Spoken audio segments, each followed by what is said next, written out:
Be ready. 15 seconds.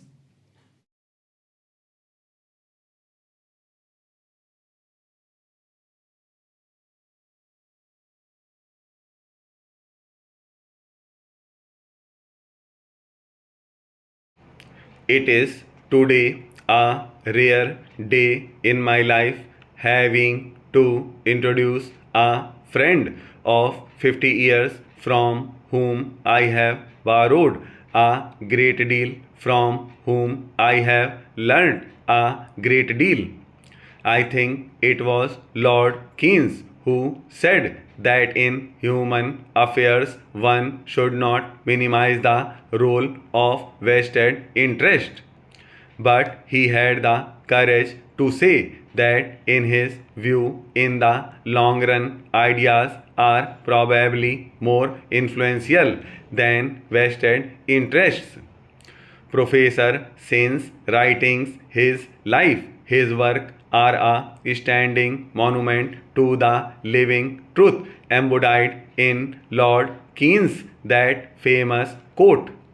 When I was a student at Cambridge, and this I have mentioned very many times, an old book of Professor Pigou influenced me a great deal, and that was the opening chapter of his Economics of Welfare, in which he stated, when we study economics, our impulse is not philosopher's impulse, knowledge for the sake of knowledge, but for the healing touch that knowledge directly or indirectly may help to bring. I think in our times we have seen Professor Sen's writings have influenced not only national policies but also the way the world thinks about issues of development, about poverty, about inequalities, gender inequalities in particular. In all these areas, Professor Sen has been a great pathfinder. Wonder, I believe he once said, is the beginning of philosophy, and I go back to Pigou when he said, it is not wonder but the social enthusiasm which revolts against the joylessness of withered life and the filth of mean streets, which is the beginning of the economic science. Professor Sen is no ordinary economist. He has contributed a great deal to the world of philosophy, our understanding of our past culture and civilization. But his written work has always been inspired by what I believe is the ultimate purpose of the study of social science. So it is for me a real pleasure to be associated with this function for yet another reason. When I went to Washington, I came to know in a manner which was not known to me before how much the world looks up to India as a laboratory for the successful functioning of a democracy in a country of billion people with a great diversity, where all religions of the world are represented, where we take pride in languages as our national languages. When the President of the United States introduced me to his wife and he said to her, Laura, do you know of any other country of a billion people trying to seek its salvation in the framework of a democratic polity? 150 million Muslims, but not one of them has joined the rank Al Qaeda. So it was with deep sense of pride that I heard all that. But we have to practice tolerance, respect for diversity, which is our heritage. If the 21st century is to be Indian century, and I do believe that this century in many ways will be Indian century because distances are losing their old significance.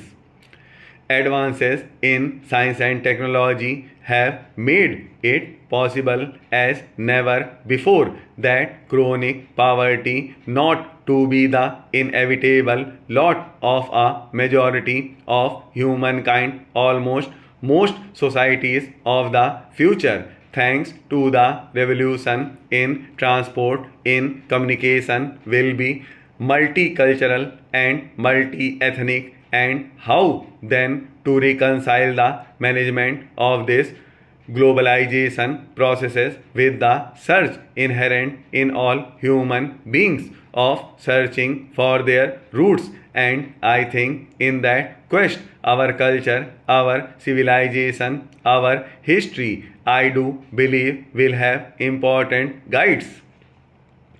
India is on the threshold of great opportunities and great challenges. As I have said, that poverty removal is an attainable goal, and here works of Professor Sen and his colleagues have illuminated the pathways how this can be realized. I think today more and more people recognize that that is the route to deal with our social and economic problems. But India's message to the world is that diversity, pluralism are the way of future. We have lots of challenges at home.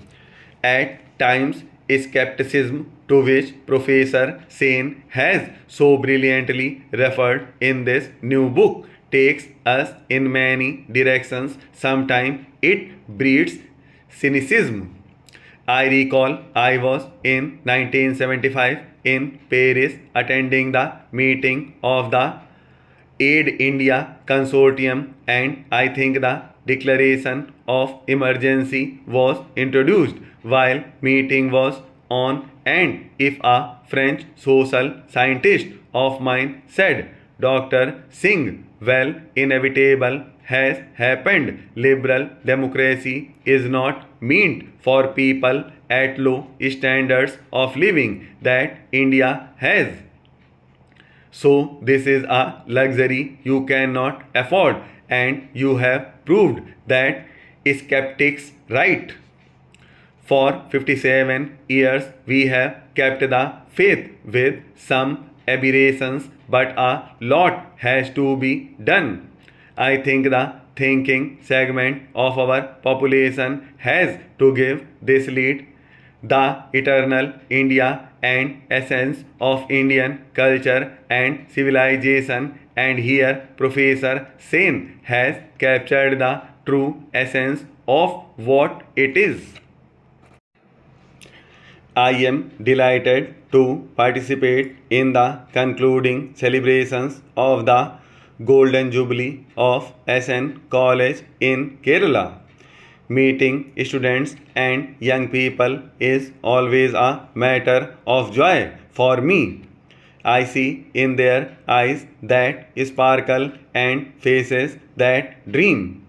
The sight fills me with hope and confidence about the future of our nation.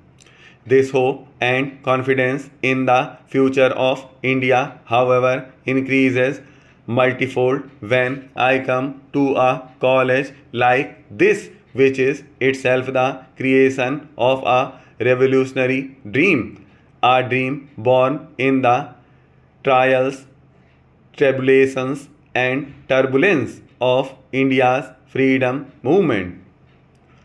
SN College is not an ordinary educational institution.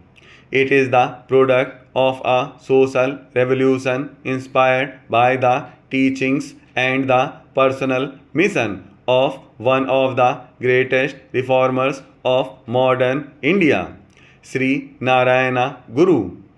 It opened the gates of education to those sections of our society which were denied the opportunity in the orthodox social order.